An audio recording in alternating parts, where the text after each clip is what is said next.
Adi harus mendapat perawatan di Rumah Sakit Bayangkara Palembang karena menderita luka tembak di kedua kakinya. Pria ini menjadi buruan polisi dan dilumpuhkan setelah 4 tahun buron karena pembunuhan yang dilakukannya. Tersangka tertangkap polisi dari Polsek Ilir Bar 1 Palembang di rumah kontrakannya. Karena berusaha melarikan diri saat proses penangkapan, polisi pun melumpuhkannya dengan tembakan. Dari pengakuan tersangka pada polisi, ia bersama rekannya yang saat ini juga masih dicari polisi, membunuh korban karena saat menagih uang setoran parkir ditolak korban.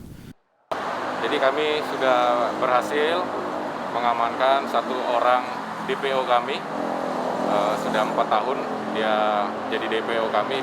Untuk sementara pelaku ini residivis.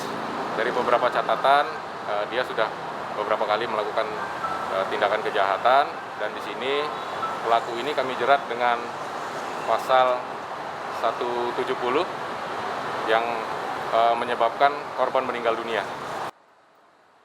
Polisi masih akan mengembangkan kasus tersebut untuk menangkap satu tersangka lainnya.